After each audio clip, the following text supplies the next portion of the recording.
Hello everyone, this is doctor Charulata talking to you and आज हमारा discussion का topic है शैवाल के सामान्य लक्षण या एल्गी के general characteristics. So algae is a Latin word which means sea weeds और ये थैलोफाइटा समूह के अंतर्गत आने वाले सबसे सरल प्रकार के पौधे होते हैं। एल्गी शब्द लैटिन भाषा का शब्द है जिसका मूल अर्थ समुद्री खरपतवार होता है। शैवालों के अध्ययन को फाइकोलॉजी कहते हैं और एल्गी शब्द का उपयोग सर्वप्रथम लिनियस ने 1754 में किया था। एल्गी का जो थैलस है उसको थैलॉइड बॉडी भी कहते हैं या सुकायवत थैलेकॉइड कहते हैं और इसलिए क्योंकि इसमें क्लोरोफिल पाया जाता है। ये प्रकाश संश्लेषण के द्वारा अपना भोज्य पदार्थ स्वयं बनाते हैं।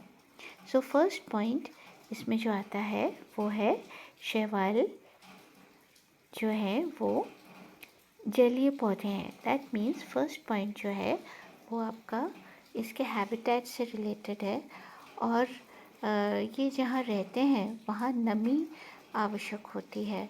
तो ये फ्रेश वाटर और सी वाटर या लवणीय जल में ये पाए जाते हैं और नम चट्टान और मिट्टियों में भी ये पाए जाते हैं।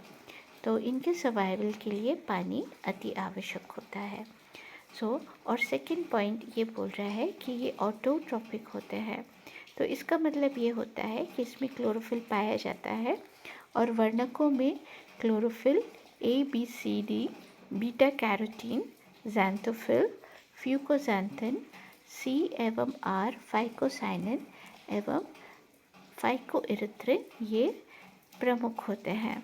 तो ये जैसे ये जो कलर्स लिखे हुए हैं पिगमेंट्स के या इनके जो वर्णक हैं क्लोरोफिल ABCD, तो ये जो जिनमें ये पिगमेंट या क्लोरोफिल पाया जाता है वो ग्रीन कलर शो करते हैं। बीटा कैरोटीन, ज़ैंथोफिल ये येलो कलर होता है। फ्यूकोज़ैंथिन, फाइकोसाइनिन ये ब्लू ग्रीन कलर्स होते हैं और फिर फाइकोइरिथ्रिन जो है वो रेड है। ठीक है, तो इसके बाद आप ये सिक्स्थ पॉइंट देखिए यहाँ पर। तो ये क्या होता है, जैसे ये फोटोसिंथेसाइज करते हैं तो इसमें स्टार्च का उत्पादन होता है और स्टार्च ही इसका संग्रहित भोज्य पदार्थ होता है। कुछ शैवालों में जैसे बैसिलेरियोफाइसी एवं ज़ैंथोफाइसी में वसा और तेल की बूंदें संग्रहित फूड के रूप में पाई जाती हैं और ज़ैंथोफाइसी में लैमिनारल तथा मैनिटोल पाया जाता है। रोडोफाइसी में फ्लोरिडियन स्टार्च उपस्थित होता है तथा मिक्सोफाइसी में साइनोफाइसिन स्टार्च संचित भोज्य पदार्थ होता है। ठीक है, तो इसमें जो पिगमेंट्स हैं उसके फंक्शन में और पर्यावरणीय जो परिस्थितियां हैं उसके में जो चेंजेस आते हैं उसके हिसाब से ये जो है आपका संग्रहित भोज्य पदार्थ परिवर्तित होता है। और ये देखिए सिक्स्थ पॉइंट आपको बताता है कि कैसे इसमें अलग अलग तरह के भोज्य पदार्थ उपस्थित होते हैं और ये हर भोज्य पदार्थ जो है वो स्टार्च का एक अलग कॉम्पोजिशन होता है। तो फिर थर्ड पॉइंट में आप आ जाइए। इनका थैलस स्ट्रक्चर है ना, जो थर्ड पॉइंट है वो आपको इसके थैलस स्ट्रक्चर के बारे में बताता है।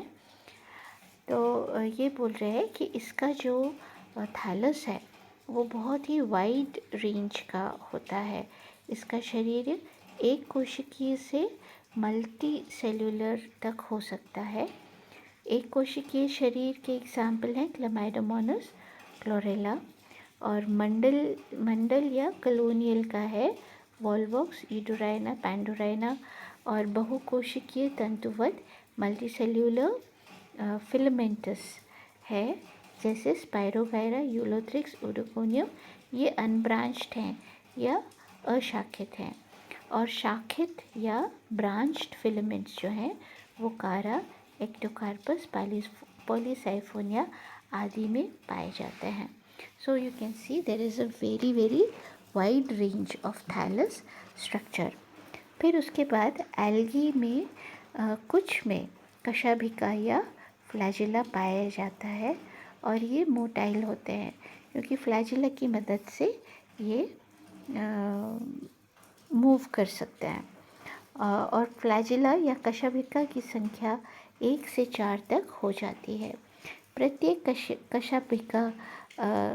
प्रत्येक कोशिका में क्लोरोप्लास्ट, माइटोकॉन्ड्रिया, केंद्रक, गोल्जिकाए, नेत्र बिंदु, कॉन्ट्रैक्टाइल रसधानी आदि पाए जाते हैं। Then 6th point we have already discussed. और 7th पॉइंट, इसमें जो रिप्रोडक्शन है वो 3 तरह का पाया जाता है। इनका प्रजनन वर्धी या वेजिटेटिव, अलैंगिक या एसेक्सुअल अथवा लैंगिक विधि के द्वारा होता है। 8 पॉइंट ये बोलता है लैंगिक प्रजनन समयुग्मकी आइसोगैमेटिक, विषम युग्मकी हेट्रोगैमेटिक अथवा अंड युग्मकी या ओगैमस टाइप का होता है। 9th पॉइंट ये बोलता है अलैंगिक प्रजनन zoospores, aplanospores, hypnospores, akinetes, palmella stage, cyst, endospores, exospores, tetraspores के द्वारा होता है। ये देखिए, ये इसमें ये आपको नजर आएगा। ये हिप्नोस्पोर्स, एकाइनिड्स, पामेला अवस्था, सिस्ट, एंडोस्पोर्स, एक्सोस्पोर्स, कार्पोस्पोर्स अथवा टेट्रास्पोर्स। ठीक है। 10वां पॉइंट ये बोलता है लैंगिक प्रजनन युग्मकों या गैमीट्स के द्वारा होता है। 10th पॉइंट में जननांग सरल एवं एक कोशिकीय, सिंपल एंड यूनिसेल्युलर होते हैं। देन निस्टेशन के उपरांत जाइगोट का निर्माण होता है और जिसमें कि अर्धसूत्री विभाजन होता है और थैलस का निर्माण होता है।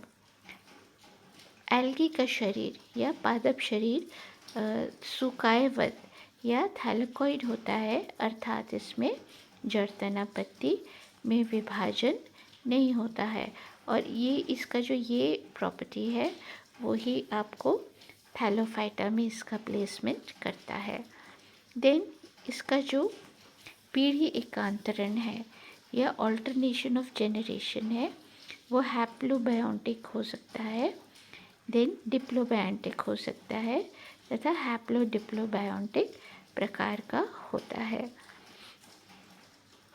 एग्जाम्पल ये मैंने आपको पहले ही बताए हैं, एक्टोकार्पस, वॉलवॉक्स, वाउचेरिया, ओडोकोनियम, सरगासम, कारा, पॉलीसाइफोनिया, ये सारे इसके एग्जाम्पल्स हैं। सो ये हमारा आज का टॉपिक था। So hope you have understood the general characters of algae and आप इसको याद रखिए और सब्सक्राइब कीजिए इस चैनल को ताकि आपको सारे जो क्लास में लेक्चर्स हैं वो आपको यहाँ पे मिल सके। So thanks for watching.